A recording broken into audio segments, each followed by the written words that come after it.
할렐루야. 예수님이 이제 십자가를 눈앞에 두시고 예수님이 떠나가면 누가 제일 걱정하겠어요? 그렇죠. 염려와 불안에 떨고 있는 제자들을 위로하시고 격려하시기 위해서 요한복음 13장부터 16장까지는 매우 긴 설교를 하셨습니다. 그 내용을 보면 제자들의 발을 씻겨주시면서 제자들을 향한 예수님의 사랑이 어떠한 것인가 하는 것을 표현해 주셨고, 또 천국의 영광을 이야기하면서 앞으로 이런 일들이 있을 것인데 너희들이 힘을 내라고 위로를 하시는가 하면 이런 말씀도 하셨죠. 성령이 너희에게 임하시면 놀라운 일이 일어난다. 내가 한 것보다 더 큰 일을 너희가 할 수 있을 것이다 라고 말씀하시면서 그들을 격려하며 소망을 주셨습니다. 그러면서 또 한마디 하셨죠. 무엇이든지 구하라. 그러면 내 이름으로 하나님이 반드시 주실 것이다. 그러니까 힘들고 어려워도 기도하면서 이 길을 잘 걸어가라 말씀하셨어요. 그리고 나서 드디어 하늘을 우러러 기도하기 시작하셨습니다. 1절을 보십시오. 자, 예수께서 이 말씀을 하시고 눈을 들어 하늘을 우러러 이르시되 아버지여 때가 이르렀사오니 아들을 영화롭게 하사 아들로 아버지를 영화롭게 하게 하옵소서. 어떻게 보면 17장은 예수님의 기도인데 그 긴 기도의 첫 부분이 이렇게 시작이 됩니다. 자, 첫 마디가 뭐예요? 때가 이르렀사오니. 이 때가 언제예요? 그렇죠. 십자가의 죽음이 임박했다는 겁니다. 그러므로 이 기도는 어떻게 보면 주님이 이 땅에서 계시는 마지막 기도라고 생각합니다. 이 마지막 소원 가운데서 예수님이 제일 먼저 하시는 말씀이라면 무엇보다도 중요하다라고 생각할 수 있어요. 그 내용이 뭐냐면 이런 겁니다. 아버지를 영화롭게 하게 하옵소서.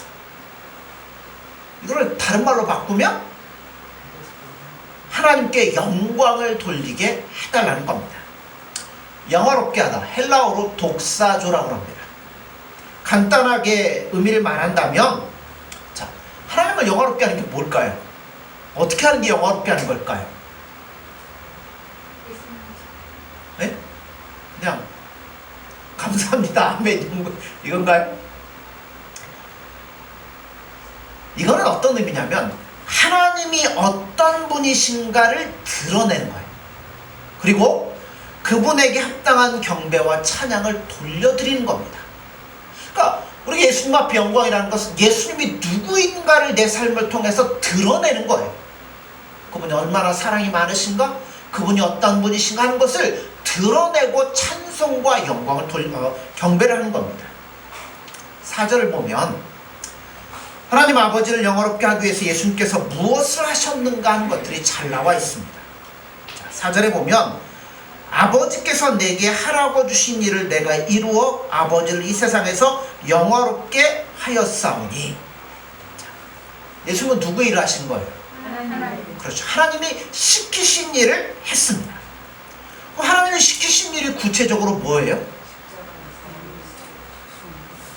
우리가 잘 알죠. 2절을 보세요.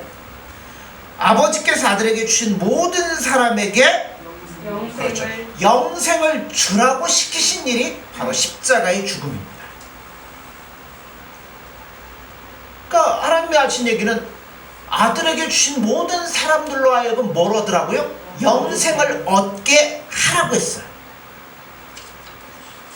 요한복음 3장 16절 17절에 보면 하나님이 세상을 이처럼 사랑하사 독생자를 주셨으니 이는 저를 믿는 자마다 멸망치 않고 영생을 얻게 하려 하심이라.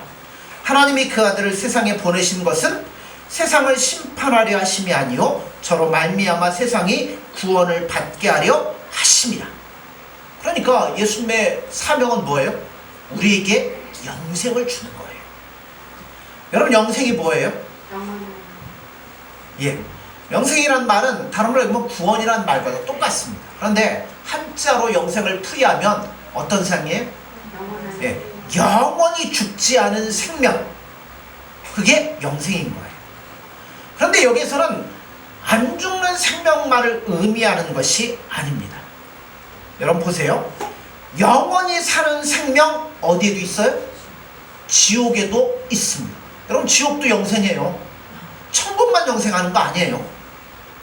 그런데 지옥의 영생은 축복이 아니라 저주입니다. 그 고통을 당하면서 죽지 않고 영원토록 그 고통을 맛보는 게, 여러분 그게 뭐가 좋겠어요? 하나님이 예수님을 통해서 우리에게 허락하신 영생은 그래서 그냥 오래 사는 이 삶만이 아니라는 거예요. 여러분 생각해 보세요. 우리가 이 땅에 살아가는데 몇 년 살까요? 뭐 많이 사신 분은 100세 이상도 살죠. 근데 그 인생을 살면서 여러분 지겹고 재미없고 뭐 두렵고 이런 삶을 쭉 살기만 한다면 여러분 그 인생이 어떨까요? 진짜 재미없죠. 살고 싶지가 않죠. 여러분 영원토록 사는 삶도 마찬가지라고 생각이 돼요. 영원토록 앞으로 살 텐데 그 사는 거에 재미도 없고 관계도 없고 아무것도 없으면 그 영원토록 사는 게 재미가 있을까요? 없죠. 그렇기 때문에 예수님이 우리에게 주시고자 하는 영원한 삶이라는 것은 영원한 데 문제가 있는 게 아니라 그 삶이 얼마나 기쁘고 즐거우냐, 그 삶의 가치와 질이 어떠한 것인가를 말씀하고 있다는 거예요. 영원토록 사는데 가장 재미있고 즐거운 분은 누굴까요? 그렇죠. 예수님이 누리는 삶이야말로 어떻게 보면 가장 즐겁고 행복한 삶이 아닙니까? 거기에는 기쁨이 있습니다. 거기에는 만족이 있습니다. 거기에는 영원한 찬양이 있습니다. 거기에는 영원한 사랑이 있고요. 살만한 가치가 있는 생명, 그거를 영원토록 누려야 그게 영원한 삶이지, 고통스럽고 괴롭고 재미없으면 여러분 어떻게 영원을 살 수 있겠어요? 그러니까 예수님은 그러한 가치 있고 아름답고 행복하고 영원한 삶을 우리에게 주시고자 이 땅에 오셔서 이걸 우리에게 주려고 3년 동안, 그렇죠, 공생의 3년 동안 온 힘을 다해서 정성을 쏟아서 열심을 다해서 그 사명을 이루어 나가셨다는 겁니다. 자, 그 영생을 주려고 오신 거예요. 그런데 그 영생을 주기 위해서는 그 영생을 받는 우리가 그 영생을 얻는 방법이 있어야 될 거 아니에요. 3절에 그 방법이 잘 나와 있습니다. 뭐라고 그래요? 영생은 곧 유일하신 참 하나님과 그가 보내신 자 예수 그리스도를 아는 것이라고 말씀하고 있습니다. 자, 영생 얻는 법 다른 데 있지 않아요? 하나님과 예수님을 알 때 영생이 있는 겁니다. 자, 그런데 우리는 하나님이 계시다는 것, 예수님이 계시다는 것을 막연히 안다고 할지라도 진짜 그분을 찾는 길이 사실 우리에게는 없어요. 그래서 뭐 하신 거예요? 참되고 유일하신 하나님이 자기를 아는 길을 우리에게 보여주셨는데 그게 누구냐면 예수님인 거예요. 그러니까 예수님을 알면 누구도 아는 거예요? 하나님도 알게 되는 겁니다. 그래서 하나님이 영생, 곧 자신의 생명을 예수 그리스도에게 맡기고 네가 나누어 줘라 말씀을 하신 거예요. 요한복음 5장 11절 12절에 보면 또 증거는 이것이니 하나님이 우리에게 영생을 주신 것과 이 영생이 그의 아들 안에 있는 그것이니라. 아들이 있는 자에게는 생명이 있고 하나님의 아들이 없는 자에게는 생명이 없느니라 라고 말씀합니다. 즉 예수님이 있는 자, 그 예수님을 알고 믿는 자에게는 뭐예요? 영생이 있다는 겁니다. 그러나 예수님 없는 자에게는 여러분 영생이 없다고 말씀하는 거예요. 자, 예수님이 공생의 사역을 3년 동안 하시는데 3년 동안 계시면서 잠시도 쉬지 않으셨어요. 각 성과 촌과 마을을 돌아다니시면서 복음을 쉬지 않고 전하신 이유가 뭘까요? 예, 그들에게 진리를 가르쳐 주시고 아픈 자들에게 손을 얹고 병을 낫게 하시며 그들에게 이 은혜를 주셨던 이유가 뭐냐면, 자, 영생은 누구를 통해서 많이 얻는 거예요? 예수님을 통해서 많이 얻을 수 있어요. 그러므로 자기 자신을 세상에 알려줘야, 보여줘야 사람들이 예수님을 알게 되고 영생을 얻게 되고 하나님의 자녀가 될 수 있지 않습니까? 그러니까 예수님 뭐 할 수밖에 없어요? 잠시도 쉬실 틈이 없는 거예요. 한 사람이라도 예수님이 진리를 가르치시고, 한 사람이라도 만나시고, 한 사람에게라도 모든 것들을 치유하셨던 겁니다. 심지어 예수님은 이렇게 선언하시기도 합니다. 진실로 진실로 너희에게 이르노니 죽은 자들이 하나님의 아들의 음성을 들을 때가 오나니 곧 이때라. 듣는 자는 살아나리라. 그래서 우리 누구의 목소리를 들어야 돼요? 예수님의 말씀, 예수님의 목소리를 들어야 됩니다. 예수님의 이름을 들으십시오. 그 목소리에 귀를 기울이십시오. 듣는 순간 우리 영은 살아나게 되는 겁니다.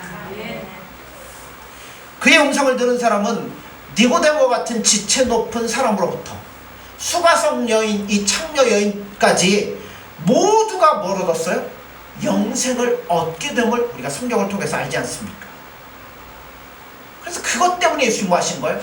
온 힘을 다해서 전도하시고 말씀을 전하시고 가르치시고 병을 낫게 하셨습니다. 그런데 이제 예수님이 마지막으로 하실 일이 한 가지가 남아있어요. 그게 뭐예요? 십자가의 죽음입니다. 십자가는 대속의 죽음이라고 그러죠. 대속의 죽음이 뭘까요? 그렇죠. 예수 믿고 신앙생활 한다면 대속이 뭔지는 정확히 알아야죠. 대속은 뭐예요? 날 대신하여 예수님이 죽으심으로 나를 살리셨다는 겁니다. 다른 말로 십자가는 우리의 죄값을 지불하는 죽음이라는 겁니다. 누가? 예수님이 누구를? 나를 살리려고 죽으셨다는 겁니다. 그러니까 하나님의 아들이 죽고 내가 살아난 거예요. 그러니 여러분의 가치는 결코 헛된 것이 아니에요. 너무나 소중한 것이라는 겁니다. 그러면 여러분의 생명을 함부로 다루시면 안 됩니다.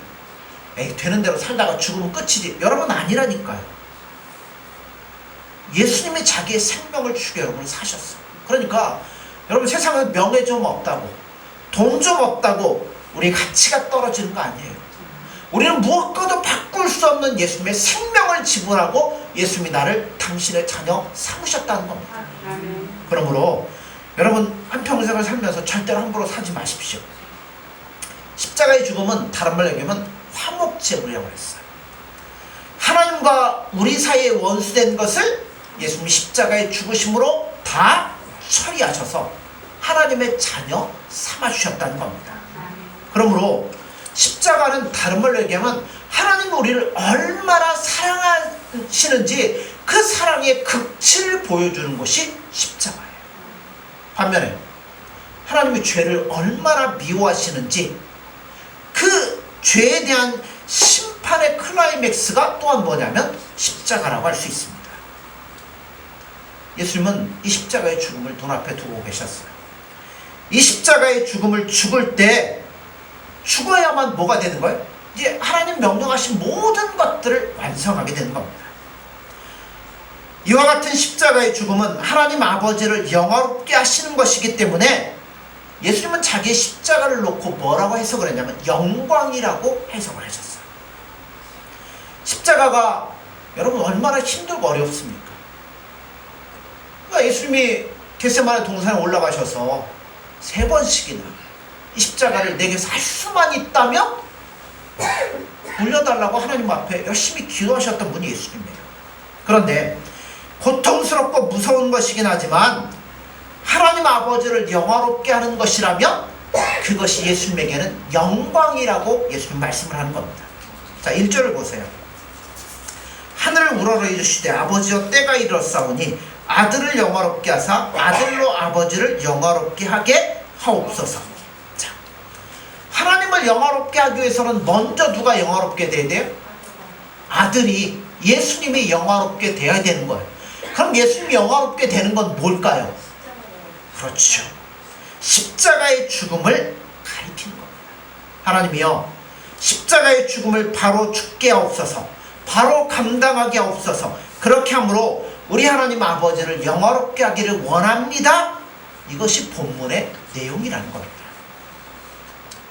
예수님은 이와 같이 두렵고 고통스러운 죽음이지만 하나님을 영화롭게 하는 일이기 때문에 그 십자가를 예수님의 영광이라고 생각을 하신 거예요.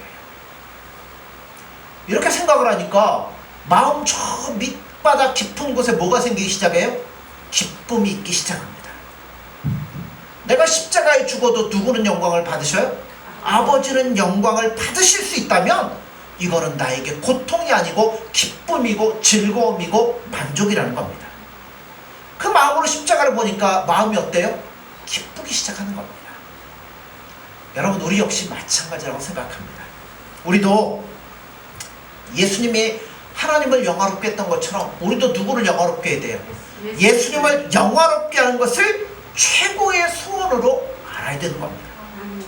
그러려면 예수님이 하나님께서 맡기신 그 사명에 최선을 다했던 것처럼 우리도 우리에게 맡겨진 삶에 최선을 다해야 된다는 겁니다. 예수님이 맡겼던 일, 예수님은 우리에게도 동일하게 맡기십니다. 그게 뭐냐면 18절 한번 보시겠어요? 17장 18절. 아버지께서 나를 세상에 보내신 것 같이 나도 그들을 세상에 보내었고. 하나님이 예수님을 세상에 보낸 것처럼 예수님도 누구를 보냈다고요? 우리를 세상에 보내셨다는 겁니다. 예수님이 세상에 오셔서 하나님으로부터 명령받았던 것들을 동일하게 우리도 받았다는 겁니다. 그게 뭘까요? 예수님은 하나님이 어떤 분인지, 하나님이 어떤 사랑을 갖고 있는지를 예수님의 삶을 통해서 보여주셨다면 오늘 우리는 그렇죠. 예수님이 어떤 분이신지, 예수님 우리를 얼마나 사랑하시는지 그 모든 것들을 보여주는 삶에 최선을 다해야 된다는 겁니다. 그래서 사람들은 뭘 얻더라고요? 예수님을 알게 하고 예수님을 알면 그 안에 뭐가 생겨요? 영원한 생명이 생긴다고 그러잖아요. 우리 모두는 바로 이 일을 위해서 예수님이 이 땅에 보내신 생명인 겁니다. 그러므로 여러분 뭘 갖고 예수님을 증명하실 거예요? 여러분이 가지고 있는 거 갖고 하면 돼요. 나의 직업을 가지고 예수님을 증거하는 겁니다. 가정의 주부는 나에게 주신 가정을 통해서 예수님의 이름을 높이는 거예요. 내 자녀들을 예수님의 이 은혜 안에서 잘 말씀으로 양육하여서 이 아이들이 커서 장차 예수님의 이름을 높이게 될 때 그게 내가 감당하는 거지. 여러분 돈 벌어서 쌓아놓지 마시고, 그죠? 뭐 예수님 우리에게 돈도 많이 안 주셨지만 그 돈 가지고 뭐 하면 돼요? 예수님이 기뻐하고 예수님의 이름을 나타내는 데 사용하면 되는 겁니다. 그러므로 결국은 뭐냐면 예수님의 이름을 높이고 예수님을 증거하는 게 나의 인생에 초점을 맞추고 최고의 소원으로 마음을 가지고 살아가면 되는 거죠. 고린도서 10장 31절에 보면 바울은 이렇게 말씀했어요. 그런즉 먹든지 마시든지 무엇을 하든지 다 하나님의 영광을 위해 살아가고 있어요. 자, 그러면 하나님의 영광을 위해서 먹을 때는 어떻게 먹어야 돼요? 하나님 영광 이러고 먹으면 되나요? 자, 아까 얘기했잖아요. 예수님이 이 땅에 와서 하나님의 이름을 높이고 그분이 누구인가를 보여주며 하는 일에 온 마음을 기울였던 것처럼 똑같아요. 먹을 때도 우리 뭐 하면 돼요? 예수님이 누구인지를 나타내고 먹어야죠. 그러면 그 말로만 하면 되나요? 여러분 우리 주변에는 뭐 우리는 마음껏 먹어도 마음껏 먹지 못하는 사람들이 있을 수 있어요.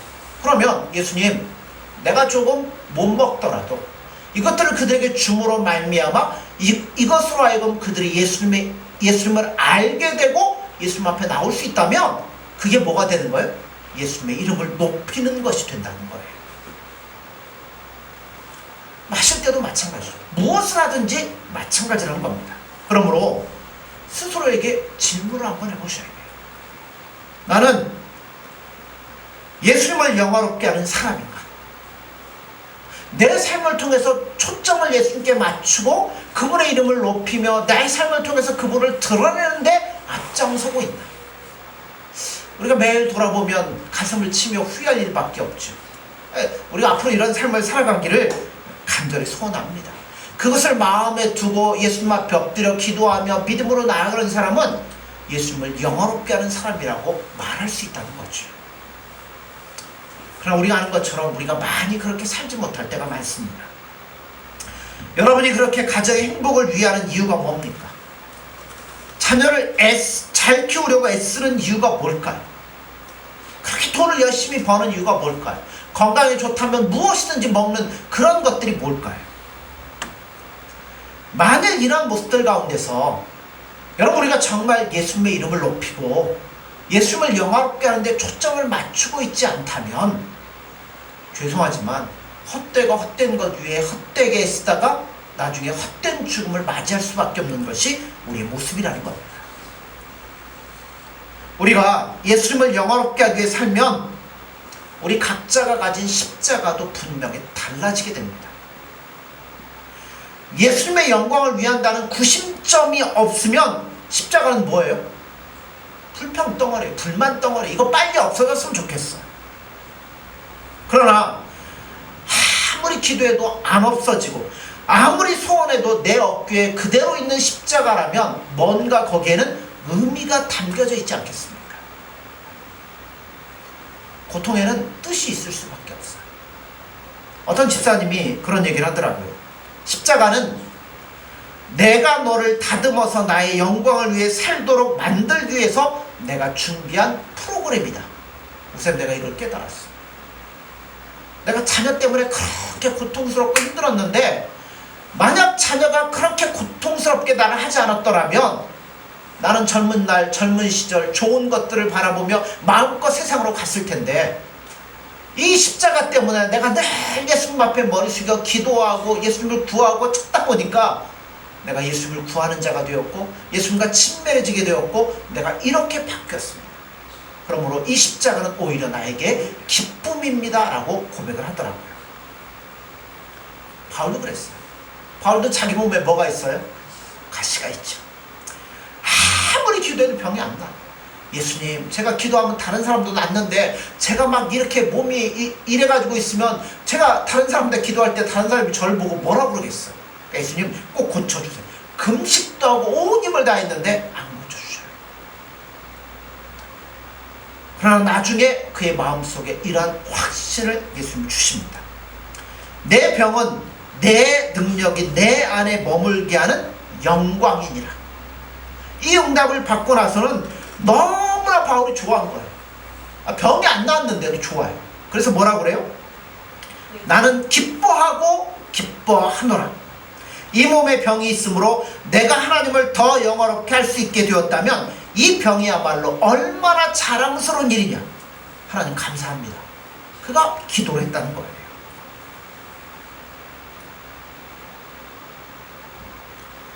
여러분 안에 있는 십자가가 무엇입니까? 가족일 수도 있고요, 자식일 수도 있고요, 어떤 여러 가지 것일 수 있어요. 그렇다면 그 십자가를 다시 한번 해석해 보십시오.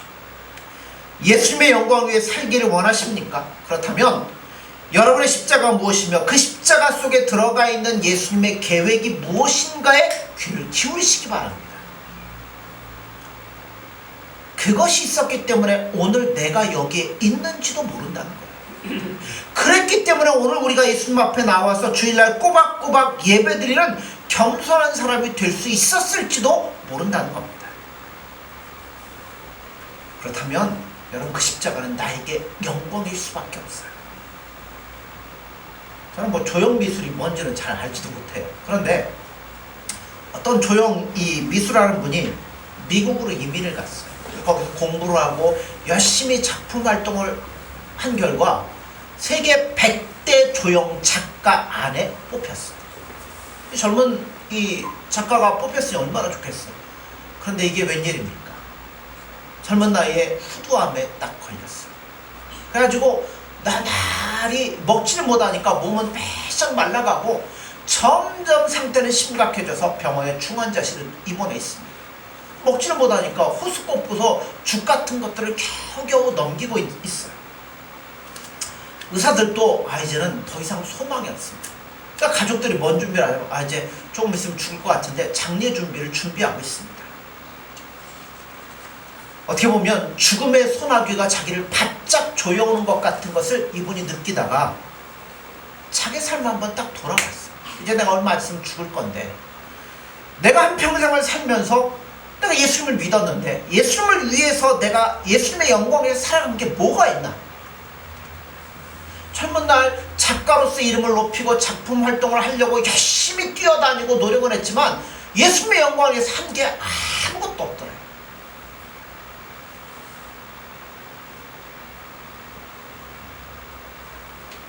그래서 병상에 누워가지고 이제 내가 조금 있으면 죽을 텐데 예수님 앞에 가면 내가 예수님 앞에 뭐라고 대답을 할 수 있을까?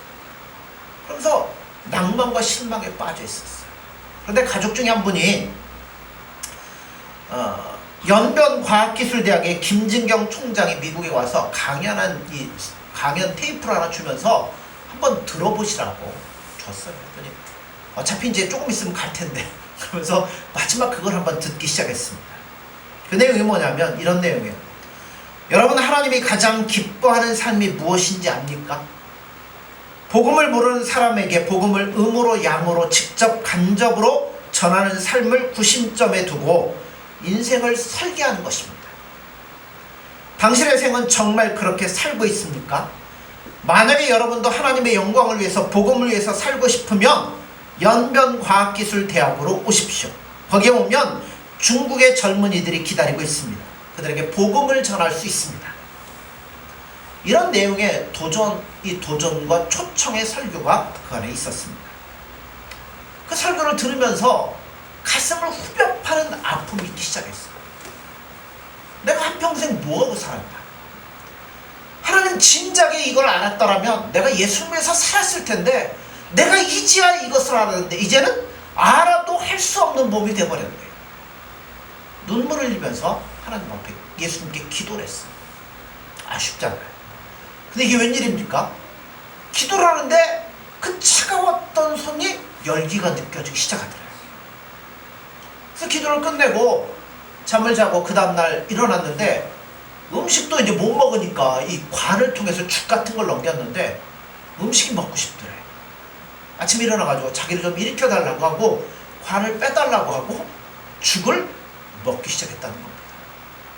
날이 가면 갈수록 점점 몸에 힘이 생기고 좋아지기 시작하더래요. 그래서 어느 정도 거동할 수 있는 이제 힘을 얻게 되자 병원에서 이제 보따리를 싸가지고 아내하고 어디로 갔겠어요?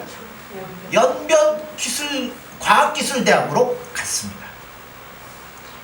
그러니까 거동하게 된 의사도 깜짝 놀라죠. 이 사람 죽을 건데 죽어야 되는데 안 죽고 점점 몸에 힘이 생기고 나아가는 걸 보고 깜짝 놀랐는데 이 자기 부인하고 연변에 나타났어요. 그리고 나도 이제는 예수님의 영광을 위해서 내 남은 삶의 모든 것들을 던져보자. 예수님이 나에게 이런 조형 작가로서의 어떤 능력을 줬으니까 내가 이 전공 분야를 살려서 예수님의 이름을 높이고 내 인생을 살아보자. 그걸 하라고 예수님이 나에게 다시 기회를 주셨으니 이걸 해보자 하고는 바로 연변과학기술대학으로 달려가서 건축과 교수로 일을 하게 됩니다. 이분이 권길종 박사라고 그래요. 그분이 그런 일을 했다고 합니다. 여러분, 우리도 마찬가지. 여러분 뭐 전공하셨습니까? 여러분의 직업이 뭡니까? 남자입니까? 여자입니까? 부자입니까? 가난합니까? 여러분 그거 아무 상관이 없습니다. 가장 중요한 건 지금 나에게 예수님이 주신 이 보너스 인생을 살면서 내가 어디에 초점을 맞추고 살고 있느냐는 걸 돌아보셔야 된다는 거예요. 예수님이 아버지를 영화롭게 하기 위해서 살았던 것처럼 나도 예수님을 영화롭게 하기 위해서 나의 모든 초점과 관심을 거기에 맞추고 살아간다면 우리 인생은 예수님 앞에 아름다운 인생이 되리라 믿습니다. 여러분, 예배를 마치고 돌아가시는 여러분의 가슴 속에도 이런 어떤 도전과 여러분 기도가 있었으면 좋겠어요. 예수님의 이 이름, 예수님의 이름을 예수님을 영화롭게 할 수 있는 삶이 되고 싶습니다. 예수님, 제가 이런 일들 하는데 이 일을 통해서 예수님의 이름을 높이고 싶습니다. 이걸 통해서 예수님 앞에 내가 최선을 다해 살아가고 싶습니다. 이런 소원을 가지고 살았으면 좋겠어요. 여러분 자녀를 키우고 이런 소원을 가지고 직장에서 일을 하고 이런 소원을 가지고 여러분의 물질과 시간과 여러분 육체와 모든 것들을 사용하신다면 여러분 얼마나 아름다운 삶이 될 수 있겠습니까? 예수님은 내 생명을 구원하시려고 여러분 나보다 훨씬 귀중한 그분의 목숨을 던져서 나를 살리시고 구원하셨다는 겁니다. 그러니까 여러분 최선을 다해야죠. 예수님이 야 나는 너를 위해서 이렇게 했는데 나중에 예수님 앞에 갔을 때 할 말 없으면 어떻게 하겠어? 그러므로 사랑하는 성도 여러분들, 예수님의 이름, 예수님 영화롭게 하는 것, 그걸 나의 삶의 최고의 소원으로 두고 내가 어떤 일 하든지 그 삶을 통해서 거기에 초점을 맞추고 열심히 믿음으로 살아갈 수 있는 저와 교회 여러분들이 되어지기를 간절히 소원합니다. 기도하겠습니다.